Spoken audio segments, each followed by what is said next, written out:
பண்ணுறீங்க? ஒரு சுடிதார் ஒன்று இருக்குது, இந்த மாதிரி டிசைன் பண்ணலாமான்னு பார்க்குறேன். அதுக்கு அதெல்லாம் ரொம்ப கஷ்டம்மா.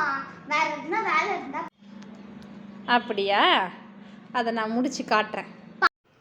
அப்படி நான் என் பொண்ணுக்கிட்ட சேலஞ்ச் பண்ணி எடுத்து தான் இந்த சுடிதார். இந்த சுடிதாரை ஃபஸ்ட்டு வந்து நார்மல் நெக் நான் எனக்கு வந்து 6 இன்ச் வச்சுப்பேன்.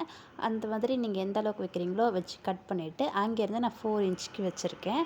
ஒரு வி ஷேப்பில் வச்சு இந்த மாதிரி கம்ப்ளீட்டாக ரெண்டுத்தையும் வந்து கட் பண்ணி எடுத்து வச்சுக்கணும். இப்போ பேண்ட் மெட்டீரியலில் வந்து நான் வந்து சின்ன சின்னதாக ஒரு லைன் மாதிரி வந்து தையல் போட்டிருக்கேன். ரொம்ப 1/2 இன்ச்சு ஒன்ஸ் வந்து நம்ம குட்டி தையல் மாதிரி போட்டிருக்குறோம். இந்த மாதிரி போட்டு எடுக்கும்போது அந்த குட்டி குட்டி லைன்ஸ் வந்து ரொம்ப அழகாக தெரியும் பார்க்குறதுக்கு. நான் கடைசியாக போட்ட பிறகு காமிக்கிறேன் பாருங்கள். இந்த மாதிரி 1/2 இன்ச்சு ஒன்ஸ் நீங்கள் தையல் போட்டு எடுக்கும்போது அந்த சுடிதாரில் இருந்தது இல்லைங்களா, அந்த மாதிரி லைன்ஸ் நம்மளுக்கு கிடைக்கும். அந்த மாதிரி கிடைக்கும் போது நம்மளுக்கு வச்சு தைக்கும் போது ரொம்ப க்யூட்டாக இருக்கும்.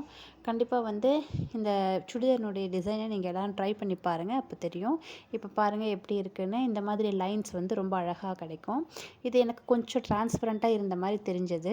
ஸோ நான் என்ன பண்ணேன்னா, அந்த பேண்ட் மெட்டீரியலை 2 துணியாக வச்சுக்கிட்டேன். ஸோ லைனிங் வச்ச மாதிரி வச்சுட்டு நம்ம சுடிதாரில் கட் பண்ண வி நெக் இருக்குது இல்லைங்களா, அந்த வி நெக்கை வந்து இதில் வச்சு நம்ம ஒரு 1/2 இன்ச்சுக்கு வச்சு நம்ம அளவு வச்சு கட் பண்ணி எடுத்துக்கிறோம். இதை வந்து நம்ம அந்த வி நெக் மாதிரி இருக்குது இல்லைங்களா, அதில் வச்சு நம்ம தைக்க போகிறோம். ஸோ இதை அழகாக வச்சு கட் பண்ணி வெளியில் எடுத்துக்கலாம். எடுத்துகிட்டு நம்ம இதை வந்து லைனிங் அட்டாச் பண்ணி ஸ்டிச் பண்ணி எடுத்து வச்சுக்கணும். அவ்வளோதான். இது வந்து அட்டாச் பண்ண வேண்டிய கிளாத் நமக்கு. நெக்ஸ்ட்டு நம்ம சுடிதாரினுடைய லைனிங்கை வந்து தச்சுக்கலாம். இப்போ பாருங்கள், இதை நம்ம கட் பண்ணி எடுத்துக்கிறோம் வி நெக்கில். இது லைனிங் பேக் சைடில் நம்ம லைனிங் மாதிரி காமிச்சோம் இல்லைங்களா, அதை வச்சு நம்ம அட்டாச் பண்ணி எடுத்துக்கிறோம். இப்போ நான் என்ன பண்ணியிருக்கேன்னா, அந்த கம்ப்ளீட் வீக்கு ஃபுல்லாகவே நான் வந்து ஒரு லைனிங் வச்சுருக்கேன்.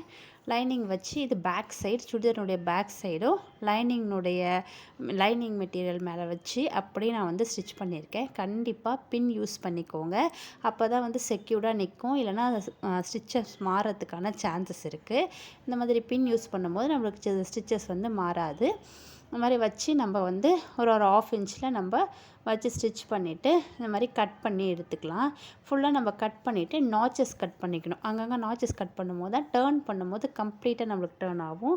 அதுக்கப்புறம் நம்ம வச்சுருந்தோம் இல்லையா, அந்த துணியை உள்ளே வச்சுட்டு அதே மாதிரி வச்சு ஃபுல்லாக கம்ப்ளீட்டாக ஸ்டிச் பண்ணிடணும். இந்த எட்ஜில் ரொம்ப கேர்ஃபுல்லாக வச்சு திருப்பிட்டு அதுக்கப்புறமா ஸ்டிச் பண்ணணும். ஸோ இந்த மாதிரி கண்டிப்பாக இந்த டிசைனை நீங்கள் எல்லாருமே ட்ரை பண்ணுவீங்கன்னு நினைக்கிறேன். நான் ட்ரை பண்ணிவிட்டு எப்படி இருந்ததுன்னு சொல்லுங்கள். ஏதாவது டவுட் இருந்தாலும் கேளுங்கள். இது வந்து கம்ப்ளீட் வீடியோ, கண்டிப்பாக வந்து செக் பண்ணி பாருங்கள். இது ஃபுல்லாக வந்து நம்ம கம்ப்ளீட்டாக இந்த மாதிரி திருப்பிட்டு ஃபுல்லாக ஸ்டிச் பண்ணிட்டோம். நான் கடைசியாக இந்த கம்ப்ளீட் ஃபோட்டோ வந்து நான் அட்டாச் பண்ணுறேன். அப்போ உங்களுக்கு எப்படி இருக்குன்னு சொல்லி புரியும்.